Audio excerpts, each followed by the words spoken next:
গল্পের শুরুতে আমরা দেখতে পাই লোকটা পাগলের মতো দৌড়াচ্ছিল এই আশায় যে হয়তো সে এই জঙ্গল থেকে বের হওয়ার কোনো রাস্তা খুঁজে পাবে। কিন্তু এই জঙ্গল এতটাই ঘন ছিল যেখান থেকে বাইরে যাওয়ার কোনো রাস্তা দেখা যাচ্ছিল না। লোকটা সূর্যকে দেখে সামনেই এগোতে থাকে, কিন্তু এখন সূর্যও ধীরে ধীরে ডুবে যাচ্ছিল। তবু এই লোকটি দৌড়ানো বন্ধ করেনি। দৌড়াতে দৌড়াতে সে এমন এক জায়গায় পৌঁছায় যেখানে একটি বোর্ডে লেখা ছিল পয়েন্ট অফ নো রিটার্ন, অর্থাৎ সেখান থেকে কেউ আর ফিরে যেতে পারে না। সেই বোর্ডে 108 নম্বরও লেখা ছিল। এটা দেখে সে আরও বেশি চিন্তিত হয়ে পড়ে। ধীরে ধীরে অন্ধকার আরও বাড়তে লাগলো, আর পুরো জঙ্গলে এক অদ্ভুত ভয় ছড়িয়ে পড়ল। হঠাৎ করেই সব পাখি উড়ে সেখান থেকে চলে যায়। লোকটি বহু মাইল পথ চলার পরও পুরো জঙ্গলে একটি বন্যপ্রাণীও দেখতে পায়নি। কে জানে এমন কি ছিল যাকে বন্যপ্রাণীরাও ভয় পাচ্ছিল। ভয়ে লোকটি আরও দ্রুত দৌড়াতে শুরু করে, কিন্তু অনেক ঘন্টা পথ চলার পর লোকটি হঠাৎ এক জায়গায় এসে থেমে যায়, আর তার মুখে হতাশা নেমে আসে। কারণ তার সামনে আবার সেই 108 নম্বরের সাইনবোর্ড ছিল, যেখানে লেখা ছিল পয়েন্ট অফ নো রিটার্ন। এখন লোকটি বুঝতে পারে যে সে যতই দৌড়াক না কেন এই জঙ্গল থেকে বের হতে পারবে না। তাই এখন সে সেখানে লুকানোর জায়গা খুঁজতে শুরু করে, কিন্তু সেখানে লুকানোর জন্য কোনো নিরাপদ জায়গা পায়নি। তাই সে একটি গাছে উঠে যায়, কিন্তু তখনই গাছের ডাল ভেঙে যায়। ফলে লোকটি অনেক উঁচু থেকে মাটিতে পড়ে যায়। গাছ থেকে পড়ে সে খুবই গুরুতর আহত হয়ে যায়। তার অনেক গভীর আঘাত লাগে। সে অজ্ঞান হওয়ার আগেই হঠাৎ মাটি কাঁপতে শুরু করে, আর অদ্ভুত গর্জনের শব্দ আসতে থাকে।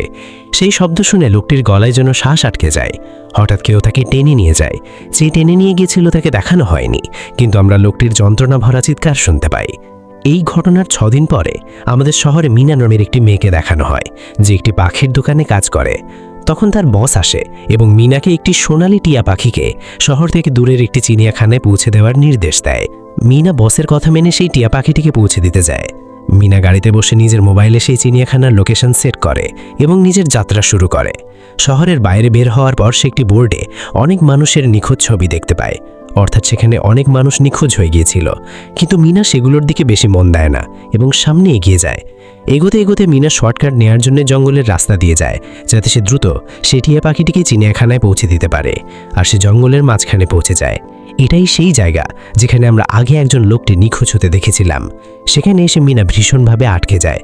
সে নিজের মোবাইলে ম্যাপ দেখে, কিন্তু সেখানে মোবাইলের সিগন্যাল আসছিল না, আর তার গাড়ির রেডিওও কাজ করছিল না। মিনা এখন সেখান থেকে ফিরে যাওয়ার চেষ্টা করে, কিন্তু এখন সে সেখান থেকে বের হওয়ার রাস্তা বুঝতে পারছিল না। কিছুক্ষণ পরে মিনার গাড়িও নষ্ট হয়ে যায়। মিনা গাড়ি থেকে বের হয় এবং সামনে সেই পয়েন্ট অফ নো রিটার্ন লেখা বোর্ডটি দেখতে পায়। মিনা কিছুই বুঝতে পারে না, তাই সে টিয়া পাখির খাঁচাটি হাতে নিয়ে আশেপাশে সাহায্য খুঁজতে সামনে এগিয়ে যায়। কিন্তু সেখানে আশেপাশে কোনো সাহায্যের নামগন্ধও ছিল না। 3 ঘন্টা পরে সে আবার সেই জায়গায় ফিরে আসে যেখানে সে তার গাড়ি রেখে গিয়েছিল, কিন্তু সেখানে তার গাড়ি আর ছিল না। এটা দেখে সে খুবই চিন্তিত হয়ে পড়ে।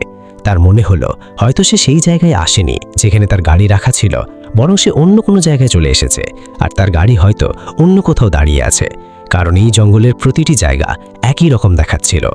এখন অন্ধকারও আরও গভীর হতে লাগলো। হঠাৎ আগের মতোই সব পাখি গাছ থেকে উড়ে চলে যায়।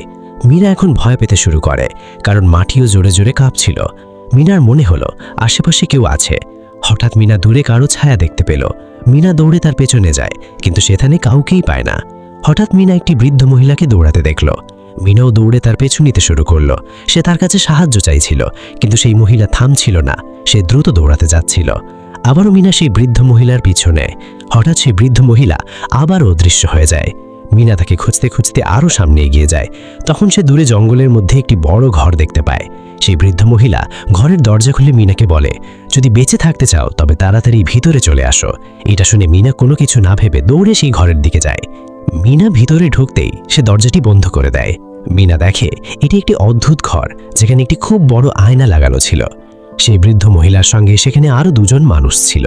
মিনা ভয়ে তাদের জিজ্ঞেস করে এটি কোন জায়গা। তখন যে বৃদ্ধ মহিলা উত্তর দেয়, এই জায়গাটিকে আমরা দ্য কিউব বলি। আমার নাম ম্যাডেলিন, এই মেয়েটির নাম কিয়ারা, আর এই ছেলেটির নাম ড্যানিয়েল। বৃদ্ধ মহিলা মিনাকে বলে, এখন কথা বলার সময় নয়, তুমি তাড়াতাড়ি আমাদের সঙ্গে আয়নার সামনে দাঁড়িয়ে যাও, কারণ কেউ আমাদের দেখতে আসছে। মিনা জিজ্ঞেস করে, শেষ পর্যন্ত আমাদের দেখতে কে আসছে? কিন্তু সেই বৃদ্ধ মহিলা তাকে কোনো উত্তর দেয় না। হঠাৎ বাইরে থেকে অদ্ভুত শব্দ আসতে শুরু করে। মিনা ভয় জিজ্ঞেস করে, এই শব্দ কিসের? তখন কিয়ারা মিনাকে বলে, এদের আমরা ওয়াচার্স বলি। ওরা আয়নার অন্য পাশ থেকে আমাদের দেখছে, কিন্তু আমরা তাদের দেখতে পারি না। প্রতিদিন সূর্য ডোবার পরে তারা এখানে আসে এবং আমাদের দেখতে থাকে যতক্ষণ না সকালে সূর্য ওঠে। তখনই আয়নার অন্য পাশ থেকে শব্দ আসতে শুরু করে। মিনা জিজ্ঞেস করে, এই শব্দ কেমন? সেই বৃদ্ধ মহিলা বলে, ওয়াচার্সরা তোমার আশায় খুশি, তোমাকে দেখে তারা হাততালি দিচ্ছে। মিনা খুব বিভ্রান্ত হয়ে পড়েছিল। সেই যত তাড়াতাড়ি সম্ভব এখান থেকে বের হতে চেয়েছিল। ম্যাডেলিন যাদের ওয়াচার্স বলছিল, এখন পর্যন্ত মিনা তাদের দেখেনি এবং অন্য কেউ দেখেনি। রাত কেটে যায়, সকাল হলে তারা সেই জায়গা থেকে বাইরে বেরিয়ে আসে। ম্যাডেলিন জানায় ওয়াচার্স শুধু রাতেই বাইরে বের হয়, দিনের বেলায় আমরা জঙ্গলে স্বাধীনভাবে ঘুরতে পারি। মিনা সারা রাত শুধু এই ভাবছিল যে কখন সকাল হবে আর আমি দ্রুত এই জঙ্গল থেকে বেরিয়ে যাব। তাই সে সঙ্গে সঙ্গে জঙ্গল থেকে বের হওয়ার রাস্তা খুঁজতে শুরু করে। তখন ম্যাডেলিন বাকিদের তাকে থামাতে নিষেধ করে, যেন সে জানতো যে মিনা এই জঙ্গল থেকে বের হতে পারবে না এবং সে অবশ্যই ফিরে আসবে। শুধু যাবার সময় ম্যাডেলিন মিনাকে বলে, তোমার এই সিদ্ধান্ত ভালো নয়, এই জঙ্গল থেকে বের হওয়ার কোনো রাস্তা নেই। রাত হওয়ার আগে আমাদের এই ঘরে ফিরে আসতে হবে। যদি তুমি দেরি করে ফেলো তাহলে নিজের প্রাণ হারাবে। মিনা কারোর কথা শোনে না এবং নিজের টিয়া পাখিটিকে নিয়ে দ্রুত সামনে এগিয়ে যায়। কিছুটা সামনে যাওয়ার পর সে আবার সেই পয়েন্ট অফ নো রিটার্ন লেখা সাইনবোর্ডটি দেখতে পায়। এটা দেখে সে ভয় পেলেও হাল ছাড়ে না এবং সূর্যকে দেখে সূর্যের দিকেই এগিয়ে যেতে থাকে, কিন্তু জঙ্গল থেকে বের হতে পারেনি। আরও সামনে গিয়ে রাস্তা শেষ হয়ে যায়। মিনা দেখে সে একটি পাহাড়ের চূড়ায় দাঁড়িয়ে আছে, যেখান থেকে দূর দূর পর্যন্ত জঙ্গল ছাড়া আর কিছুই নেই। তাই সে হতাশ হয়ে নিচে বসে পড়ে। হঠাৎ তার কাঁধে কেউ হাত রাখে, সে ভয় পেয়ে যায় আর পিছনে ফিরে দেখে সেই বৃদ্ধ মহিলা ম্যাডেলিন। এখানে ম্যাডেলিন তাকে সাহস দেয় এবং বলে, শুধু তুমি ন যে এখান থেকে বের হওয়ার চেষ্টা করে হেরে গেছো, আমরাও তোমার মতো হেরে গিয়ে এখানে থেমে আছি। এখান থেকে বের হওয়ার কোনো রাস্তা নেই, চলো আমি তোমাকে কিছু দেখাই। ম্যাডেলিন মিনাকে জঙ্গলের দিকে নিয়ে যায়। ম্যাডেলিন মিনাকে বলে, এই জঙ্গল একজন শিকারী আর আমরা সবাই তার শিকার। যদি বাঁচতে চাও তাহলে আমাদের সঙ্গেই থাকো। ম্যাডেলিন তাকে অনেকগুলো point of no return signboard দেখায়, যেগুলো জঙ্গলের চারদিকে গোল করে লাগানো ছিল, আর তাদের ঘর ছিল সেই বৃত্তের মাঝখানে। ম্যাডেলিন জানায় এগুলো আমাদের ঘর থেকে আধা দিনের দূরত্বে লাগানো আছে। যদি এরও সামনে চলে যাও তাহলে ফিরে আসা কঠিন হয়ে যাবে, তাই এইগুলো দেখলে কখনো উপেক্ষা করবে না। মিনা জিজ্ঞেস করে এগুলো কে বানিয়েছে। সে উত্তর দেয় একজন প্রফেসর বানিয়েছেন, কিন্তু এখন পর্যন্ত কেউ তাকে দেখেনি। এখন রাত হয়ে যায়, তারা আবার সেই ঘরের ভিতরে ফিরে আসে। প্রতি রাতে ওয়াচার্স তাদের দেখতে আসতো। আজ কিয়ারা নামের মেয়েটি তাদের সামনে নাচ করে এবং বলে এটা তাদের পছন্দ। এমন নয় যে এই চারজনকে প্রতি রাতে শুধু ওয়াচার্সের সামনে দাঁড়িয়ে থাকতে হয়, তারা যা ইচ্ছা করতে পারে, শুধু তারা ওয়াচার্সের দিকে পিঠ দিতে পারে না। এটা করলে তারা খুব রেগে যায়।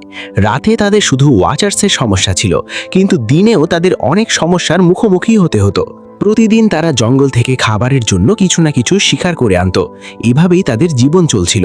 পরের দিন কিয়ারা আর মিনা দুজনেই জঙ্গলে শিকার করতে যায়। মিনা কিয়ারাকে জিজ্ঞেস করে শেষ পর্যন্ত এই ওয়াচার্স কি চায়। কিয়ারা বলে আমিও তেমন কিছু জানি না, কিন্তু ম্যাডেলিন বলে এই ওয়াচার্স আমাদের দেখে, আমাদের পর্যবেক্ষণ করে, কিন্তু আমরা যদি ওয়াচার্সকে দেখি তাহলে পাগল হয়ে যাব, কারণ ওয়াচার্স দেখতে খুবই ভয়ঙ্কর। কিয়ারা এখন তাকে একটি গর্ত দেখায় এবং বলে এই জঙ্গলে এমন অনেক গর্ত আছে। দিনের বেলায় সব ওয়াচার্স এই গর্তগুলোর ভিতরে থাকে আর রাতে তারা সেখান থেকে বেরিয়ে আসে। দিনের বেলায় তারা বাইরে আসতে পারে না, কারণ সূর্যের আলো তাদের ত্বক পুড়িয়ে দেয়। কিয়ারা মিনাকে বলে সে 5 মাস আগে তার স্বামীর সঙ্গে এই জঙ্গলে এসেছিল এবং তখন থেকেই তারা এখানে আটকে আছে, কিন্তু আজ থেকে 6 দিন আগে তার স্বামী জঙ্গলে রাস্তা খুঁজতে বেরিয়েছিল। আমার আশা সে অবশ্যই ফিরে আসবে এবং আমাদের সবাইকে এখান থেকে নিরাপদে নিয়ে যাবে। এখানে আমরা জানতে পারি যে কিয়ারার স্বামী আসলে সেই লোক ছিল যাকে আমরা সিনেমার শুরুতে দেখেছিলাম, যাকে কেউ টেনে নিয়ে গিয়েছিল এবং এখন সে মারা গেছে। এভাবে কথা বলতে বলতে তারা দুজন ঘরের কাছে ফিরে আসে। এখানে ম্যাডেলিন মিনাকে বেঁচে থাকার জন্য 3টি নিয়ম বোঝায়। প্রথম নিয়ম হলো রাতে দরজা খুলবে না, দ্বিতীয় নিয়ম হলো রাতে আয়নার দিকে পিঠ দেবে না, আর তৃতীয় নিয়ম হলো দিনের বেলায় গর্তগুলোর কাছে যাবে না। এবং যতটা সম্ভব আলোতে থাকবে। যতক্ষণ তুমি এই নিয়মগুলো মানবে ততক্ষণ তুমি বেঁচে থাকবে। কিন্তু মিনা ম্যাডালিনের কথায় একদমই বিশ্বাস করে না। সেই রাতে মিনা এই ওয়াচার্সদের সম্পর্কে জানতে চায়, তাই সে আয়নার সঙ্গে কান লাগিয়ে শব্দ শোনার চেষ্টা করে। যখন সে কিছুই শুনতে পায় না, তখন মিনার মনে হয় ম্যাডালিনের বলা ওয়াচার্সের গল্প মিথ্যা। তাই সে নিয়ম ভেঙে আয়নার দিকে পিঠ দিয়ে শুয়ে পড়ে। এতে ওয়াচার্সরা রেগে যায় এবং তারা জোরে জোরে সেই আয়নায় আঘাত করতে থাকে। তখন কিয়ারাও উঠে যায় এবং সে দ্রুত মিনাকে আয়নার দিকে মুখ করে দাঁড়াতে বলে। তখন গিয়েই ওয়াচার্সদের রাগ শান্ত হয়। অর্থাৎ মানুষ যখন ওয়াচার্সদের দিকে পিঠ দেখায়, তখন তারা এটাকে নিজেদের অপমান বলে মনে করে। এই রাতও কেটে যায় এবং পরের দিন মিনা ড্যানিয়েলের সঙ্গে শিকারে যায়। মিনা ড্যানিয়েলকে জিজ্ঞেস করে, আজ পর্যন্ত তুমি কি কোনো ওয়াচারকে দেখেছো? তখন ড্যানিয়েল উত্তর দেয়, আমিও আজ পর্যন্ত কোনো ওয়াচারকে দেখিনি, আর যেই ওয়াচারকে দেখে সে বেঁচে থাকতে পারে না। তখন মিনা ড্যানিয়েলকে বোঝায়, আমার মনে হয় এগুলো সব ম্যাডালিনের বানানো গল্প, যার মাধ্যমে সে আমাদের এখানে আটকে রেখেছে। আমাদের অবশ্যই সেই গর্তগুলো গিয়ে দেখা উচিত। হয়তো আমরা এখান থেকে বের হওয়ার কোনো রাস্তা পেয়ে যাব। ড্যানিয়েলও এখান থেকে খুব বিরক্ত হয়ে গিয়েছিল এবং সেও কোনোভাবে রাস্তা খুঁজে এই জঙ্গল থেকে পালাতে চাইছিল। তাই সে মিনার কথা মেনে নেয় এবং তারা দুজন সেই গর্তের কাছে পৌঁছে যায়। এখন মিনা নিজেকে দড়ি দিয়ে বেঁধে সেই গর্তের ভিতরে নামে। দড়ির অন্য প্রান্ত ড্যানিয়েল ধরে রেখেছিল, যাতে মিনার কিছু হলেই সে দ্রুত তাকে টেনে বাইরে তুলতে পারে। মিনা গর্তের নিচে পৌঁছে যায়, যেখানে সে অনেক মানুষের জিনিসপত্র দেখতে পায়। মিনা সেই জিনিসগুলো একত্র করে। এই সব জিনিস ছিল সেই মানুষদের যারা এই জঙ্গলে ওয়াচার্সদের শিকার হয়েছিল। ড্যানিয়েল দড়ির সাহায্যে ক্যামেরা, সাইকেল এবং দরকারি সব জিনিস বাইরে তুলে আনে। মিনা এখন নিচে অপেক্ষা করতে থাকে যে কখন ড্যানিয়েল দড়ি নিচে ফেলবে আর আমি উপরে উঠে যাব। এবং মিনা গর্ত থেকে বের হওয়ার আগেই সে গর্তের ভিতরে কারোর আসার শব্দ শুনতে পায়। মিনা দ্রুত ড্যানিয়েলকে দড়ি নিচে ফেলতে চিৎকার করতে থাকে, কিন্তু তখনই মিনাকে ধরার জন্য একটি ওয়াচারের হাত এগিয়ে আসে। যখন ওই ওয়াচারের হাতে সূর্যের আলো পড়ল, তখন তার হাত জ্বলতে শুরু করলো। এর মধ্যে ড্যানিয়েল নিচে মিনার কাছে দড়ি ছুড়ে দিল এবং মিনার সঙ্গে সঙ্গে দ্রুত বাইরে বেরিয়ে এলো। মিনা পুরোপুরি ভয় পেয়ে গিয়েছিল। এরা সব জিনিসপত্র নিয়ে নিজেদের সেফ হাউসে ফিরে এলো, যেখানে ম্যাডলিন তাদের জিজ্ঞেস করলো, এই জিনিসগুলো তোমরা কোথায় পেলে? এরা মিথ্যা বলে দিল যে এই জিনিসগুলো তারাই জঙ্গল থেকে পেয়েছে। ম্যাডলিন এই জঙ্গলে অনেক বছর ধরে ছিল। সে জানতো যে এই জিনিসগুলো তারা জঙ্গল থেকে নয়, বরং একটি গর্ত থেকে পেয়েছে। সে মিনাকে জিজ্ঞেস করলো, বলো তুমি গর্তের ভিতরে কি দেখেছিলে? কিন্তু মিনা তাকে কিছুই বলল না। এরা খুব খুশি ছিল যে আজ রাতে তারা ওয়াচারদের দেখতে পারবে, কারণ মিনা গর্তের ভেতরে একটি ক্যামেরা পেয়েছিল। ড্যানিয়েল কোনোভাবে ব্যবস্থা করে সেই ক্যামেরাটি টিভির সাথে যুক্ত করে ফেলে, যাতে তারাও টিভিতে ওয়াচারদের দেখতে পারে। ম্যাডলিন বারবার তাদের বুঝিয়ে বলছিল যে তোমরা ভুল করছো, কিন্তু এরা দুজন তার একটি কথাও শুনল না। আজ রাতে এরা ওয়াচারদের অপেক্ষায় বসেছিল যাতে তাদের দেখতে পারে, কিন্তু অনেক রাত হওয়ার পরও আজ কোনো ওয়াচার তাদের দেখতে এলো না। এবং কিছুক্ষণ পর তাদের সাথে অদ্ভুত কিছু ঘটতে যাচ্ছিল। এরা কথাবার্তায় ব্যস্ত ছিল যে তখনই তাদের দরজায় কড়া নাড়া হলো, অর্থাৎ দরজায় কেউ কড়া নাড়ল। তারা দ্রুত টিভির দিকে তাকালো, তো সেখানে তারা মানুষের পা দেখতে পেল। বাইরে যে কেউ ছিল সে কিয়ারার স্বামীর কণ্ঠে কথা বলছিল এবং দ্রুত দরজা খুলতে বলছিল। কিয়ারা ভাবল এবার নিশ্চয়ই তার স্বামী এখান থেকে বের হবার রাস্তা খুঁজে পেয়েছে। সে দ্রুত উঠে দরজা খুলতে যাচ্ছিল, কিন্তু ম্যাডলিন এসে তাকে দরজা খুলতে দিল না। সে বলল যে আমি জানি বাইরে তোমার স্বামী নেই, কারণ ম্যাডলিন জানতো যে রাতের অন্ধকারে কোনো মানুষ এই ঘর পর্যন্ত পৌঁছতে পারে না।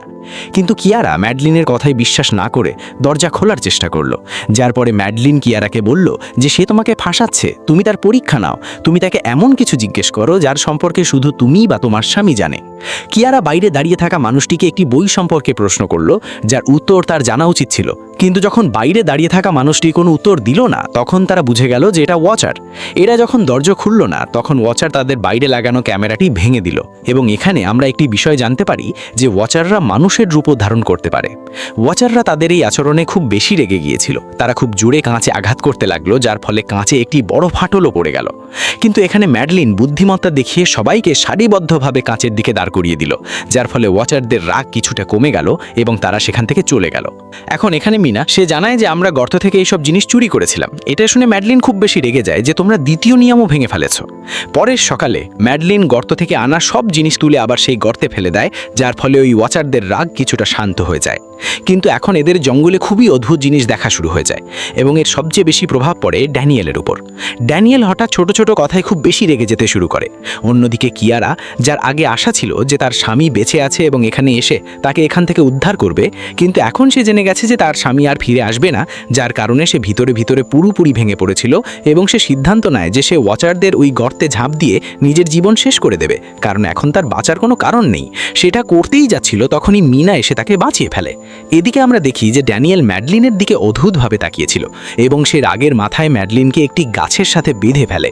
ড্যানিয়েল বলল যে এখন আমি এই বুড়ির কোনো নিয়ম মানব না, এখন এখানে শুধু আমার কথাই মানা হবে। এখন রাত হতে চলেছিল, তাই ড্যানিয়েল ঘরের দিকে দৌড়ে গেল এবং কিয়ারাও তার পেছনে দৌড়ালো, কিন্তু মিনা ম্যাডলিনের কাছে এলো এবং তার দড়িগুলো খুলতে লাগলো। অন্যদিকে ড্যানিয়েল কিয়ারাকে নিয়ে ঘরের দরজা ভিতর থেকে বন্ধ করে দিল এবং মিনা এবং ম্যাডলিনকে বাইরে ওয়াচারদের জন্য রেখে দিল। মিনা এবং ম্যাডলিন ড্যানিয়েলের কাছে দরজা খোলার জন্য অনুরোধ করতে লাগলো। তারা অনুরোধ করছিল যে দয়া করে দরজা খুলে দাও, কিন্তু ড্যানিয়েল দরজা খুলল না। এখন বাইরে চারদিকে অন্ধকার নেমে এলো এবং ওয়াচারদের আসার সময় হয়ে গেল, তাই বাধ্য হয়ে তাদের নিজেদের জীবন বাঁচানোর জন্য একটি ঘন গাছের নিচে লুকিয়ে থাকতে হলো। কিছুক্ষণ পরে তারা ওয়াচারদের গর্জনের শব্দ শুনতে পেল। এই সময় মিনা এবং ম্যাডলিনের সাথে আমরাও ওই ওয়াচারদের এক ঝলক দেখতে পাই। এরা ছিল লম্বা, বিকৃত এবং ভয়ঙ্কর। সবাই নিজেদের গর্ত থেকে বেরিয়ে মানুষদের দেখার জন্য সেই সেফ রুম পর্যন্ত পৌঁছে যায় এবং যখন তারা দেখে যে মিনা এবং ম্যাডলিন সেখানে নেই, তখন তারা তাদের খাওয়ার জন্য জঙ্গলে খুঁজতে শুরু করে। আর যখন ওই ওয়াচাররা দূরে চলে যায়, তখন সুযোগের সদ্ব্যবহার করে এরা দুজন আবার সেফ রুমে ফিরে আসে এবং ড্যানিয়েলের কাছে কেঁদে কেঁদে দরজা খুলতে বলে। এইবার ড্যানিয়েলের মনে দয়া জেগে ওঠে এবং সে তাদের জন্য দরজা খুলে দেয়। এখন ভিতরে যাবার পরে প্রথমে ম্যাডলিন ড্যানিয়েলের উপর রাগ করে এবং তারপর সবাইকে কাঁচের সামনে দাঁড় করিয়ে ওয়াচারদের সম্পর্কে কিছু কথা বলে। ম্যাডলিন বলল যে এখনও পর্যন্ত আমরা অনেক নিয়ম ভেঙেছি, তাই আমার মনে হয় না যে এবার ওয়াচাররা আমাদের ক্ষমা করবে। আমি তোমাদের ওয়াচারদের সম্পর্কে কিছু সত্য বলতে চাই। আসলে আমি যখন এখানে প্রথম এসেছিলাম, তখন আমি এমন কিছু দেখেছিলাম যাতে আমার হুঁশ উড়ে গিয়েছিল। আমি নিজেরই একটি প্রতিরূপ দেখেছিলাম। আসলে সেটা একটি ওয়াচার ছিল যে আমার রূপ নেওয়ার চেষ্টা করছিল, যদিও তার চোখ এবং চুল একদম নিখুঁত ছিল না। মিনা জিজ্ঞেস করলো যে শেষ পর্যন্ত এই ওয়াচাররা কী জিনিস। এর উত্তরে ম্যাডলিন বলল যে এই সব প্রাণীরা ফেয়ারি, যারা একসময় মানুষের সাথে মিলেমিশে থাকত। ফেয়ারি, কিন্তু মানুষের সংখ্যা বেশি ছিল, তাই ফেয়ারিরা মানুষের মোকাবিলা করতে পারেনি। মানুষ এই ফেয়ারিদের জঙ্গলের একটি বড় গর্তের ভিতরে বন্দি করে ফেলেছিল এবং অভিশাপ দিয়ে তাদের চিরদিনের জন্য এই গর্তে আটকে রেখেছিল। এরপর ফেয়ারিরা প্রায় 100 বছর সেই গর্তে বন্দি ছিল, কিন্তু সময়ের সাথে সাথে তারা মাটির নিচে খনন করে বের হওয়ার পথ তৈরি করে ফেলে। আজ সেই ফেয়ারিরাই ওয়াচারদের রূপে গর্ত থেকে বেরিয়ে আমাদের সামনে আসে।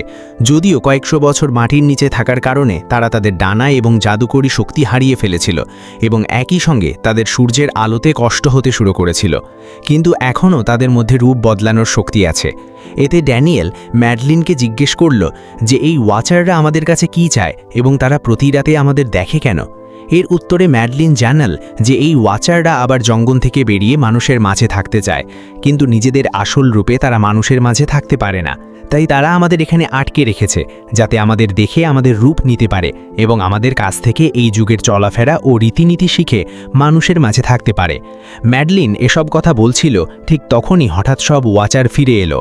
আর যখন ওয়াচাররা বুঝতে পারল যে ম্যাডলিন এবং মিনা আবার নিজেদের ঘরে ফিরে এসেছে, তখন তারা সবাই রাগে ক্ষিপ্ত হয়ে উঠল এবং দরজা ভাঙার চেষ্টা করতে লাগলো।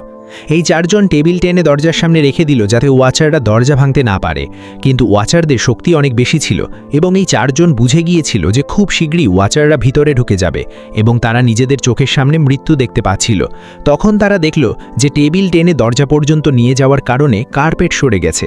যখন তারা কার্পেট সরালো, তখন নিচে একটি বড় লোহার গেট দেখতে পেল। তারা দ্রুত গেট খুলল তো দেখতে পেল নিচে একটি অনেক বড় বাংকার আছে। তারা দ্রুত সেই বাংকারের ভিতরে ঢুকে গেল এবং উপরে থেকে লোহার গেট বন্ধ করে দিল। এরা এই বিষয় নিয়ে চিন্তিত ছিল যে এই বাংকার এখানে ছিল, অথচ তারা জানতেই পারেনি এই বাংকারের নিচে অনেক সুবিধা ছিল। 1000 দিনের খাবার, একটি কম্পিউটার এবং আরও অনেক প্রয়োজনীয় জিনিস সেখানে রাখা ছিল। মিনা জানতে চাইছিল যে শেষ পর্যন্ত কি হয়েছিল, তাই তারা একদম শেষ ভিডিওটি চালু করল, যেখানে তারা দেখল যে প্রফেসর নিজেকে এবং সেই ফেয়ারিটিকে হত্যা করতে যাচ্ছেন। মরার আগে তিনি এই জঙ্গলে আটকে থাকা মানুষদের এখান থেকে বের হওয়ার পথ বলে দেন এবং বলেন যে সন্ধ্যায় যেদিকে পাখিরা উড়ে যায় সেই দিকেই দৌড়ালে তারা এই জঙ্গল থেকে বের হতে পারবে। তিনি এই রেকর্ড করা বার্তায় বলেছিলেন যে যদি কেউ এই জঙ্গল থেকে বের হতে সফল হয় তাহলে ইউনিভার্সিটিতে গিয়ে আমার সব গবেষণা ধ্বংস করে দিও। আমি এখানে এসে খুব বড় ভুল করেছি। এরপর প্রফেসর উপরে চলে গেলেন এবং তারপর দুটি গুলির শব্দ শোনা যায়, যার থেকে তারা বুঝল যে প্রফেসর প্রথমে সেই ফেয়ারিটিকে মেরেছেন এবং তারপরে নিজেকে গুলি করেছেন। যাই হোক, আজ রাতে এই চারজন খুব খুশি ছিল কারণ তারা এই জঙ্গল থেকে বের হওয়ার পথ পেয়ে গেছে। পরের সকালে সবাই বাংকার থেকে বের হয়ে দেখে যে তাদের সেফ হাউস ওয়াচাররা পুরোপুরি ধ্বংস করে দিয়েছে। আর আজ তাদের অবশ্যই এই জঙ্গল থেকে বের হতে হবে, না হলে তারা মারা যাবে, কারণ রাতে লুকানোর জন্য তাদের কাছে আর কোনো ঘর অবশিষ্ট ছিল না। এখন তারা এই জঙ্গল থেকে বের হওয়ার পথে এগোতে শুরু করলো। প্রফেসর যেসব পাখির কথা বলেছিলেন তারা তো সন্ধ্যায় উঠবে, কিন্তু তাদের সন্ধ্যার আগেই জঙ্গল থেকে বের হতে হবে। তাই মিনা তার কাছে থাকা তোতা পাখিটিকে মুক্ত করে দেয়। যেদিকে সে উড়ে যায় সেদিকেই এরা হাঁটতে শুরু করে। হাঁটার পথে তারা একটি কবর দেখতে পেল। ম্যাডেলিন সেই কবর দেখে জানায় যে একসময় এরা মানুষের সাথে থাকতো, কিন্তু মানুষ তাদের সাথে খুব খারাপ আচরণ করেছিল, প্রতারণা করেছিল এবং তাদের এই জঙ্গলে বসিয়ে রেখে নিজেরা চলে গিয়েছিল। অনেক ঘন্টা ভ্রমণের পর তারা একটি নদীর কাছে পৌঁছে যায়। সেখানে তারা প্রফেসরের একটি নৌকা পেল, যা দেখে তারা খুব খুশি হলো। কিন্তু তাদের এই আনন্দ খুব অল্প সময়ের অতিথি ছিল, কারণ এখন অন্ধকার হয়ে গিয়েছিল আর ওয়াচারদের আসার সময় হয়ে গিয়েছিল। এর আগেই তারা ডক্টর মার্টিনের নৌকায় উঠে এখান থেকে দূরে চলে যেত, তখনই তারা পিছন থেকে কারোর আওয়াজ শুনল। যখন তারা পিছনে ফিরে তাকালো তখন সেটা ছিল কিয়ারার স্বামী, যে সাহায্যের জন্য চিৎকার করছিল। সে খুবই আহত অবস্থায় ছিল। বাকি সবাই নৌকায় বসে পড়েছিল, তাই ড্যানিয়েল একাই তাকে সাহায্য করতে গেল। ড্যানিয়েল কিয়ারার স্বামীকে টেনে নৌকার দিকে আনতে লাগলো, কিন্তু তখনই তারা নৌকা থেকে দেখল যে ড্যানিয়েল যাকে সাহায্য করতে গিয়েছিল সে কোনো মানুষ নয়, বরং একটি ওয়াচার, যে তাদের সামনেই ড্যানিয়েলের রূপ নিয়ে নিল। তারা কিছুই করতে পারছিল না। এখন সেই ওয়াচার ড্যানিয়েলকে মেরে ফেলল। তাদের জানা ছিল যে ওয়াচাররা এই নদী পার হতে পারে না, আর শেষ পর্যন্ত এরা নিজেরাই এই নদী পার হয়ে শহরে পৌঁছে যায়। আর গল্পের আসল মোড় এর পরেই আসে। শহরে পৌঁছানোর পর এরা তিনজন আলাদা আলাদা পথে চলে যায় এবং কয়েকদিন পরে মিনা দ্রুত ডক্টর মার্টিনের কথা মতো তার ইউনিভার্সিটিতে তার সব ডাটা মুছতে আসে। সে তার গবেষণার ডাটা ডিলিট করার আগেই সেখানে একটি টেপ রেকর্ডার পায়। আর সেই টেপ রেকর্ডার থেকে মিনা একটি নতুন রহস্য জানতে পারে। হাজার হাজার বছর আগে যখন মানুষ এবং ফেয়ারিরা একসাথে থাকতো তখন তাদের মধ্যে বিয়েও হতো। মানুষ এবং ফেয়ারির মিলনে যে সন্তান জন্মাতো তাদের মধ্যে মানুষ এবং ফেয়ারি উভয়ের গুণ থাকতো।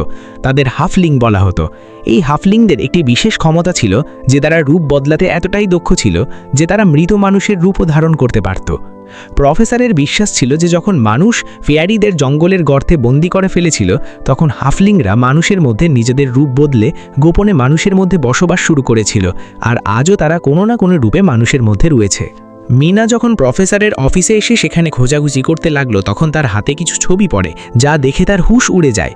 সে দেখে ছবিতে প্রফেসরের সঙ্গে যে মহিলা দাঁড়িয়ে আছে সে আর কেউ নয় বরং ম্যাডলিন, এবং আসলে ম্যাডলিন প্রফেসরের স্ত্রী। সে বিভ্রান্ত হয়ে যায় যে ম্যাডলিন তাকে এই কথা বলল কেন। এই গভীর বিভ্রান্তি ভাগ করার জন্য সে কিয়ারার কাছে আসে এবং বলে যে জঙ্গলে আমরা যে ম্যাডলিনের সঙ্গে দেখা করেছিলাম সে আসলে প্রফেসর মার্টিনের স্ত্রী, কিন্তু সে আমাদের এই সত্য বলেনি কারণ সে নিজে মানুষ নয় বরং রূপ বদলাতে পারা একটি ফেয়ারি ছিল। আমি যখন খোঁজ করেছি তখন আমি জানতে পেরেছি যে অনেক বছর আগে প্রফেসরের স্ত্রী ম্যাডলিন ক্যান্সারের কারণে মারা গিয়েছিল। এটা শুনে কিয়ারা বলে তাহলে সেই ম্যাডলিন কে ছিল যে এতদিন আমাদের সঙ্গে ছিল? এর উত্তরে মিনা বলে আমি সব বুঝতে পারছি। আসলে প্রফেসর তার স্ত্রীর মৃত্যুর কারণে খুব দুঃখিত ছিলেন এবং যে কোনো মূল্যে তাকে ফিরে পেতে চেয়েছিলেন। আর যখন প্রফেসর এই রূপ বদলানো ফেয়ারির কথা জানতে পারলেন তখন প্রফেসর সেই রূপ বদলানো ফেয়ারিটিকে খাঁচায় বন্দী করেন, যে একটি ছোট মেয়ের নিখুঁত রূপ নিয়ে তার কাছে এসেছিল। প্রফেসর তার স্ত্রীর ছবি দেখিয়ে সেই ফেয়ারিটিকে তার স্ত্রীর ম্যাডেলিনের মতো বানিয়ে দেন, কারণ সেই ফেয়ারিটি অন্যদের থেকে আলাদা ছিল। সে দিনের আলোতেও বাইরে আসতে পারত। মিনা বলল যে আমি ম্যাডলিনকে এখানে ডেকে এনেছি, আমাদের কোনোভাবে তাকে আবার জঙ্গলে পাঠাতে হবে। ঠিক তখনই একটি গাড়ি সেখানে এসে থামল। যখন সে গাড়ি থেকে যে মানুষটি নামলো তাকে দেখে মিনার গলায় শ্বাস আটকে গেল। সে ছিল কিয়ারা, অর্থাৎ এতক্ষণ যে মিনার সঙ্গে ছিল সে ছিল ম্যাডলিন, যে কিয়ারার রূপ ধারণ করেছিল।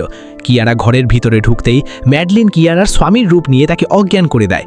মিনা ম্যাডলিনকে বলল শেষ পর্যন্ত তুমি কি চাও?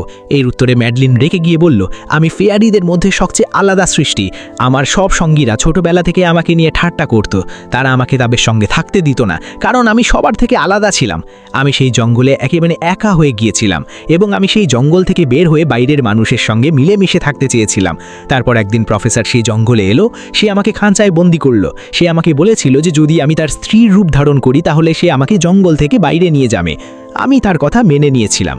প্রফেসর আমাকে ম্যাডলিনের সব আচরণ শিখিয়েছিল, আর পরে সেই প্রতারক প্রফেসর আমাকে মারার চেষ্টা করেছিল, কিন্তু সে আমাকে মারার আগেই আমি তাকেই মেরে ফেলি। তোমরা মানুষ কখনোই বিশ্বাসের যোগ্য ছিলে না এবং কখনোই হবে না। এখন তুমিও আমার সত্য জেনে গেছো, তাই তোমাকেও মরতে হবে, আর তোমাকে মারার পর আমি তোমার রূপে মানুষের মধ্যে বাস করব। এ কথা বলে ম্যাডলিন মিনার রূপ ধারণ করলো এবং তার গলা চেপে তাকে মারতে লাগলো। তখন মিনা ম্যাডলিনকে বলল, প্রফেসর কি তোমাকে বলেনি যে তুমি কেন দিনের বেলায় বের হতে পারো? আসলে তুমি হাইব্রিড, অর্ধেক মানুষ এবং অর্ধেক ফেয়ারি, তাই তুমি মানুষ এবং ফেয়ারি উভয়ের মাঝেই থাকতে পারো। আমি জানি পৃথিবীতে একা কেমন লাগে, কিন্তু তুমি একা হাফলিং নও, তোমার মতো আরও হাফলিং আছে যারা কোনো না কোনো রূপে মানুষের মধ্যে বাস করছে। এই সত্য জানার সঙ্গে সঙ্গেই ম্যাডলিনের শরীর হঠাৎ তার আসল রূপে ফিরে আসতে লাগলো। দেখতে দেখতে তার ডানা বেরিয়ে এলো। এরপর সে মিনাকে সেখানেই রেখে উড়ে চলে যায়। এরপর কয়েক সপ্তাহ পরের দৃশ্য দেখানো হয়, যেখানে মিনা তার বোনের সঙ্গে থাকতে শুরু করেছে। সে তার বোনকে বলল যে হয়তো সেই ফেয়ারি এখনও আমার পিছু নিচ্ছে। তখন মিনার বোন তাকে বলে যে তুই ভয় পেও না, এমন কিছু নয়। আর গল্পের শেষে আমরা একটি ছোট মেয়েকে দেখি যে তখন মিনার বাড়ির নিচে দাঁড়িয়েছিল। সে আর কেউ নয় বরং ম্যাডলিন, যে এখন তাদের পৃথিবীতে সেই রূপে বাস করছে।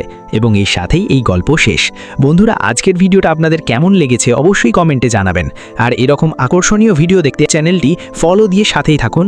ধন্যবাদ সবাইকে। দেখা হচ্ছে পরবর্তী নতুন কোনো ভিডিওতে।